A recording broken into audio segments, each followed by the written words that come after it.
연일 맹추위가 기승을 부리고 있습니다. 어떤 집은 계량기가 터지기도 하고 어떤 집은 수도가 얼어서 고생을 하는 집도 있고 그렇습니다. 저희 교회에서도 수도 작년에 얼었던 적이 있어서 이번에는 얼리지 않으리라 하고서 미리미리 준비해서 물을 계속 쫄쫄쫄 흘려보내고 그래서 아무 이상이 없었고요. 다만 아침에 차 쓸 때 급하게 써야 될 때 어려움이 있을까 봐 한 30분 정도씩 다 차에 시동을 걸어놓고 그랬었는데 어제 탔던 차가 오늘은 안 걸리는 거예요. 오늘 말고 며칠 전에. 그래도 저에게는 믿는 구석이 있거든요. 점프선을 사놨어요. 그래서 다른 차에서 이렇게 시동을 걸 수 있도록 준비를 해놨는데 그만 제가 차를 스타렉스를 이 옆에 골목에 앞머리를 앞쪽으로 해가지고 박아놓은 거예요. 그러니까 선이 5m씩이나 되지만 차가 워낙 길다 보니까 안 되더라고요. 그래서 어쩔 수 없이 시동을 걸 수 있도록 보험 긴급 출동 서비스를 불렀어요. 한 50분이면 온다고 하더라고요. 그래서 저도 마음 먹고 있었죠. 여기 시골이니까 도시처럼 뭐 2-30분 안에 오는 건 기대하진 않고 50분이면 그래도 빨리 오는 거겠다 이런 생각을 했고 그래도 또 지금 출동하는 건수가 많아요. 신고가 많이 들어온다고 그러니까 그 이상 걸릴 수도 있겠구나라고 생각을 했는데 그런데 2시간이 지나도록 안 오는 거예요. 그래서 기다리고 2시간이 돼도 안 오는 거예요. 그래서 이제쯤 올 때가 됐는데 하고서 이렇게 보고 있는데 레카차가 한 대가 이렇게 지나가는 거예요. 그래서 저거 누구네 가는지 참 좋겠다. 우리 차는 왜 안 오나? 그러고서 이제 전화를 했죠. 왜 안 오세요? 그러니까 방금 지나쳤어요. 그러시더라고요. 저희 교회가 이 앞에 컨테이너도 있고 또 나무 소나무가 이렇게 가리고 있어 가지고 잘 보이지가 않습니다. 그래서 지나쳤다는 거예요.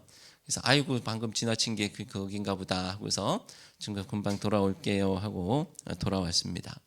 그렇게 저의 기다림과 또 그 레카차 운전기사님의 기다림, 교회가 언제 나오나 이렇게 기다리셨을 텐데 이 기다림이 어긋날 뻔했는데 만날 수가 있었습니다. 2시간이면 많이 기다린 것이죠.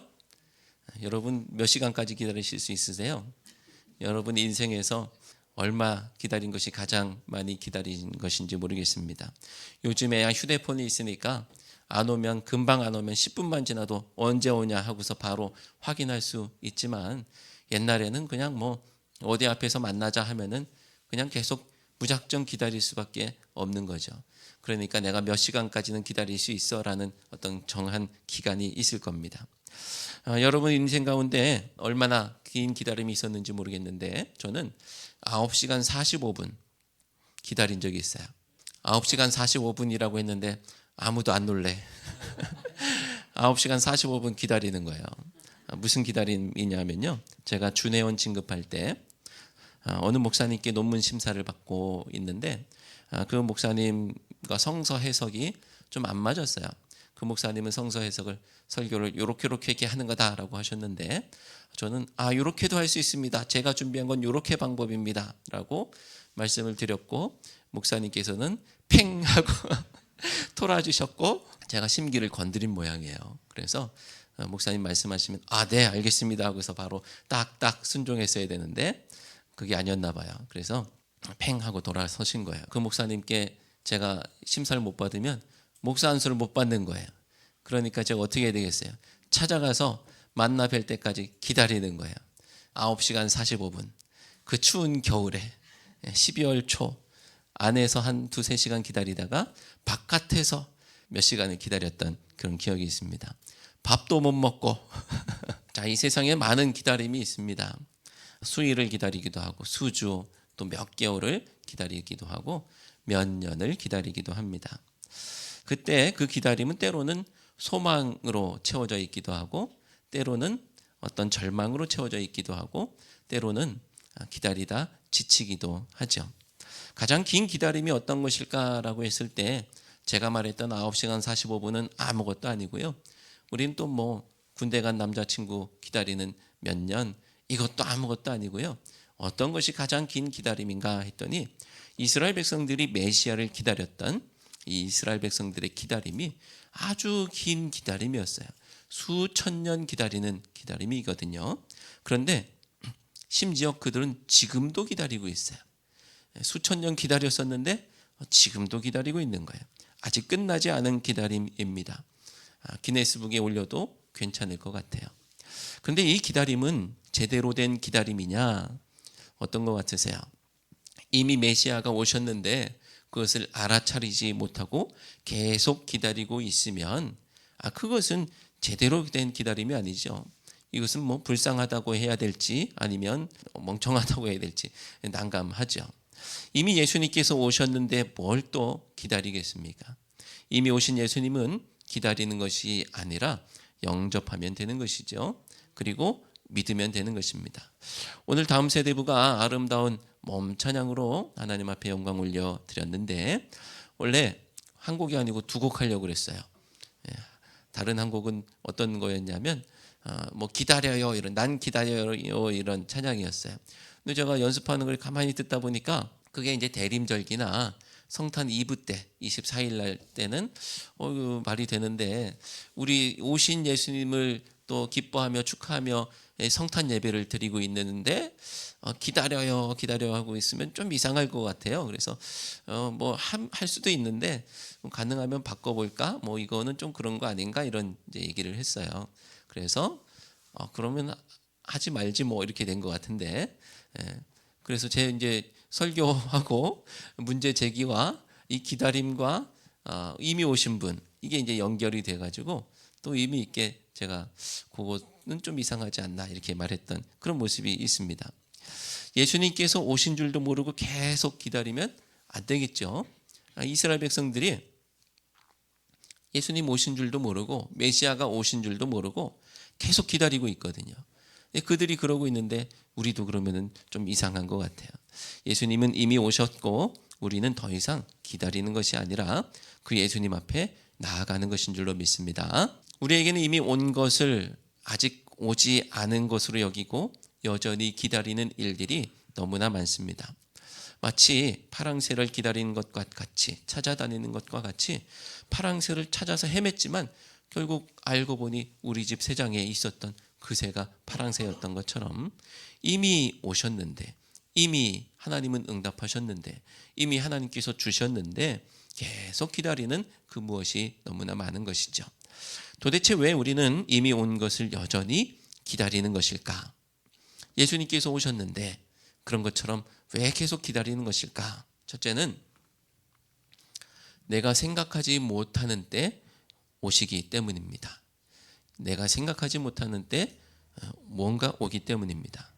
우리 인생이 내가 기대하는 그 시간과 그 일이 이루어지는 시간이 딱딱 맞아떨어지면 정말 좋겠지만 인생은 그렇게 흘러가지가 않아요.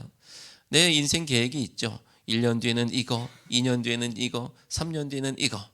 그렇게 딱딱 맞아떨어지면 뭐 재미도 있을지 모르겠어요. 그런데 1년 뒤에 됐어야 될 그 일이 안 되고 2년 뒤에 되고 3년 뒤에 되고 이런 일들이 있다는 것이죠.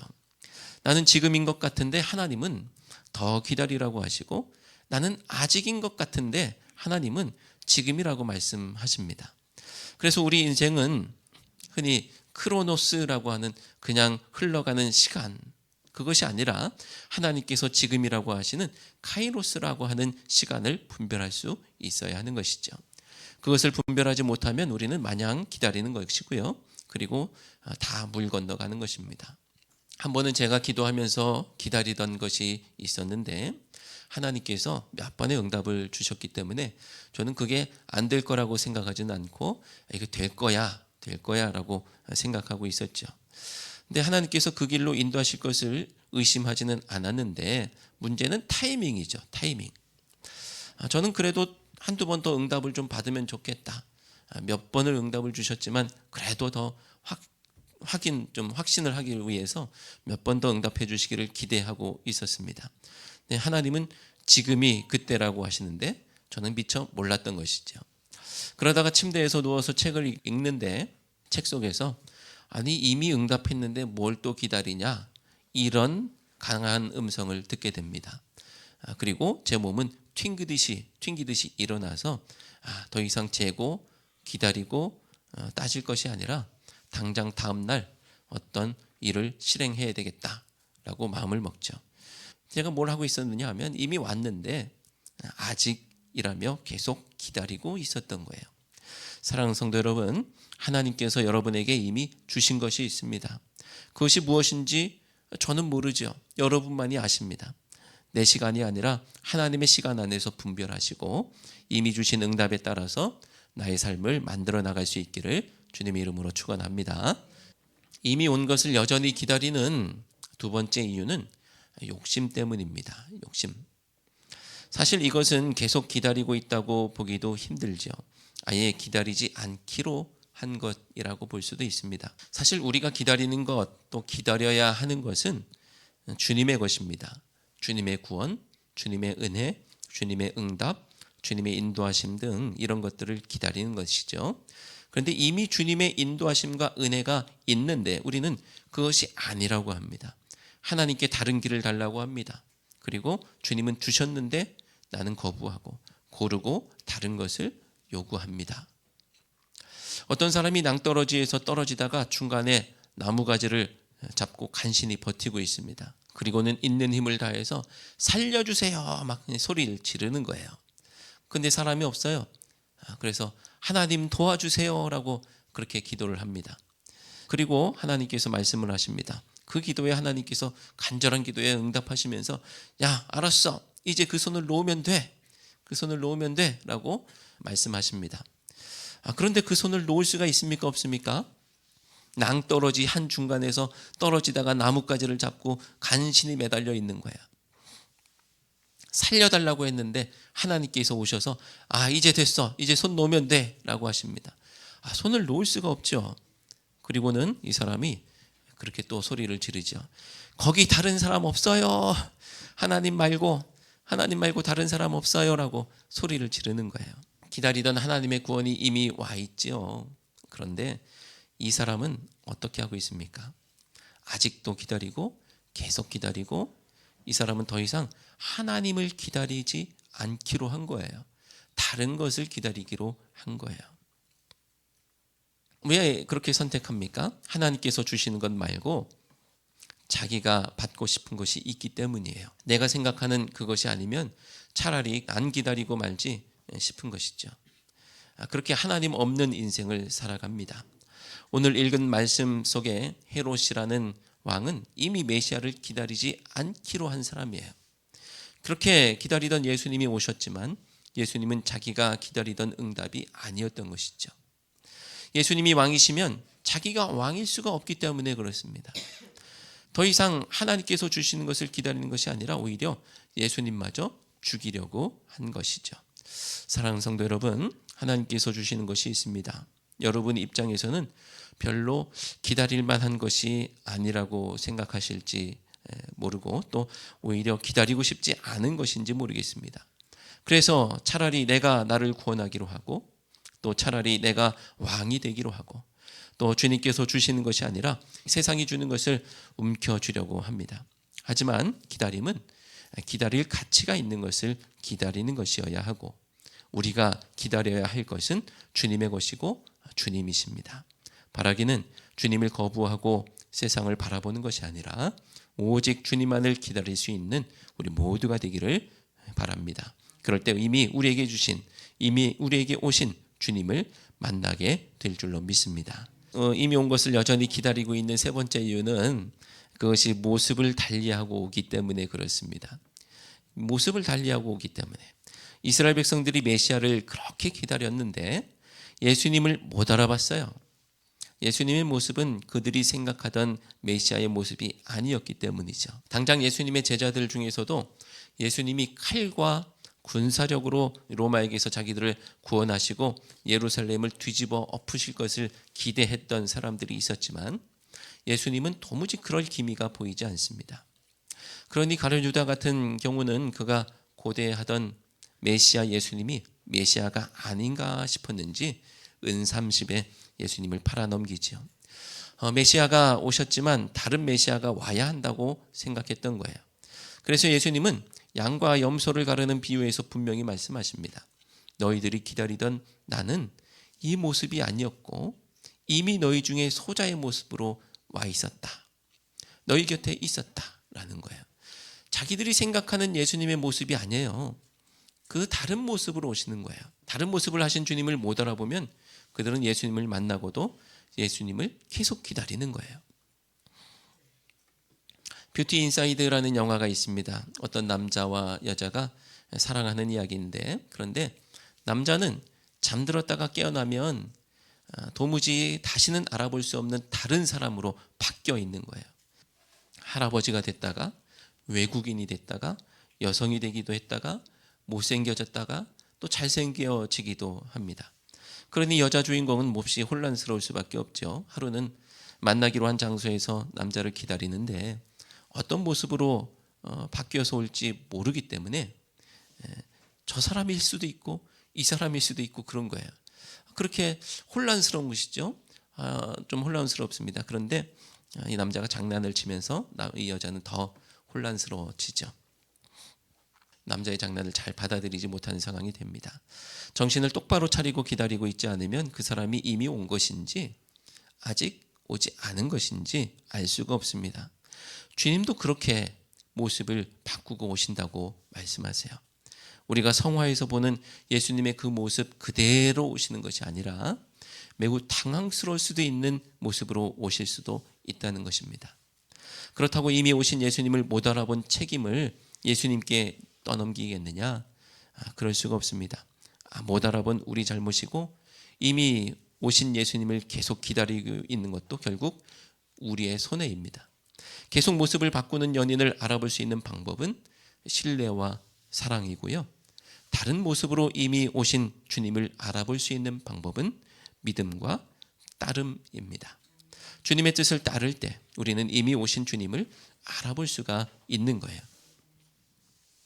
사랑하는 성도 여러분, 저 천국을 소망하며 기다리는 것은 하늘에서 백마 타고 오시는 분만을 고대하는 것이 아닙니다. 내 옆에 있는 성도의 모습으로, 또 이웃의 모습으로, 약자의 모습으로, 고난받는 자의 모습으로 모습을 달리하면서 오시는 주님을 섬기는 것이 천국을 소망하는 방법이고 이미 오신 예수님을 사랑하며 사는 방법인 줄로 믿습니다. 바라기는 고난받는 이의 모습 속에서 예수님을 볼 수 있기를 바라고 그 섬김이야말로 메시아 대망의 모습이라는 사실을 기억하는 우리 모두가 되시기를 바랍니다. 고린도전서 13장 이 사랑장에 대해서 계속 말하고 있는데요. 그 마지막에 뭐라고 하느냐 하면 믿음, 소망, 사랑은 항상 있을 것인데 그 중에 제일은 무엇이라고요? 사랑이라고 합니다. 왜냐하면 주님 나라에 가면요, 주님 면전에서는요 그분을 믿는 게 아니에요. 주님을 만났어야 믿는 게 아니에요. 왜냐하면 눈앞에 있는 분은 그냥 알고 누리는 것이지 믿는 게 아닙니다. 물론 신뢰의 관계 같은 게 물론 있죠. 하지만 보이지 않고 아직 안 계신 그분을 믿는 거하고는 차원이 달라지죠. 그리고 눈앞에 있는 분을 소망할 이유도 없습니다. 소망도 이제 중요하지 않아요. 앞에 안 계셔야 소망하는 것이고 아직 안 오셨어야 소망하는 것인데 눈앞에 있는 주님을 소망할 이유도 없습니다. 그럼 뭐가 남습니까? 사랑이 남는 것이죠. 눈앞에 있는 주님은 여전히 사랑할 수가 있어요. 그리워하며 사랑했고 또 소망하며 사랑했던 분을 이제 누리면서 사랑할 수가 있는 것입니다. 5일의 마중이라는 영화가 있습니다. 중국의 문화혁명의 와중에 대학 교수였던 남편이 잡혀갔고 몰래 탈출해서 집에 돌아오지만 딸의 신고로 다시 잡혀갑니다. 이 충격으로 부인은 남편에 대한 기억을 잊고 단지 5일에 돌아오겠다. 5일에 돌아오겠다. 이런 편지만을 기억하고 매달 5일이 되면 기차역으로 나가서 남편을 기다립니다. 남편이 어떻게 생겼는지도 기억도 나지 않아요. 그냥 남편이 5일에 돌아오겠다라는 것, 그 편지 그 하나만 기억하고 매달 5일이 되면 나가는 거예요. 그런데 그렇게 기다리던 남편이 왔어요. 근데 알아봤을까요? 못 알아봤을까요? 못 알아봤습니다. 그렇게 기다리던 남편이 왔는데 기억상실증으로 남편을 알아보지 못합니다. 그리고 이미 온 남편을 하염없이 계속 기다리는 거예요. 무조건 남편을 기다리는 것이 사랑이냐, 또는 무조건 주님을 기다리는 것이 믿음이냐. 우리가 망각하고 있는 것, 또 잊고 있는 것이 없을까요? 기독교 신앙은 천국을 또 주님을 그저 기다리는 것이 아닙니다. 기다림은 그저 시간을 보내는 것이 아니에요. 기다림은 뜻 안에 거하는 것입니다. 그래야 알아볼 수 있습니다. 뜻을 망각한 기다림은 기다림이 아니에요. 그런데 주님의 말씀, 하나님의 뜻, 하늘 가치를 다 망각하고 그저 세상이 말해주는 세상의 가치로 이 안에 가득 채워서 썩어질 것을 추구하며 살아간다면 우리는 예수님이 이미 오셨지만 여전히 기다리는 저 유대인들과 다를 게 뭐가 있으며, 또 크리스마스만 무작정 기다리기만 하는 이 세상의 사람들과 다를 게 무엇이 있겠습니까? 사랑하는 성도 여러분, 오늘 우리의 성탄절이 5일의 마중과 같은 뭘 기다리는지 알지도 못하는 12월 25일의 마중이 되지 않기를 바랍니다. 매해 12월 25일이 되면 주님이 오신다니까 기다리기는 하는데 그 주님을 맞이하고 함께 살기보다는 분위기만 즐기다가 아직 오지 않으셨으니 내년 12월 25일을 기다리는 그런 성탄절이 되지 않기를 바랍니다. 예수님께서 오늘 우리 가운데 이미 오신 줄로 믿습니다. 우리의 삶이 임마누엘의 주님과 동행하는 삶이 되기를 바랍니다. 우리의 삶이 예수님의 손에 이끌려 제자의 삶을 살게 되기를 주님의 이름으로 축원합니다. 기도하겠습니다. 하나님, 저희를 구원하시기 위해서 하늘 보좌를 버리시고 이 세상에 오셔서 감사합니다. 아기 예수님을 맞이하고 경배했던 사람들이 있었는가 하면 헤롯과 같이 예수님이 오신 것을 부정하고 싶었던 사람들도 있는 것을 보았습니다. 오셨는데 아직이라고 하는가 하면, 오셨는데 외면하는가 하면, 오셨는데 알아보지 못하고 여전히 기다리는 어리석은 백성들의 모습이 저희의 모습은 아닌지요. 주님을 기다리되 하늘 뜻으로 충만하게 하시고 오신 주님을 알아보고 오신 주님과 동행하며 하늘 뜻으로 세상을 이기는 저희가 되게 해 주옵소서. 예수 그리스도의 이름으로 기도드리옵나이다. 아멘.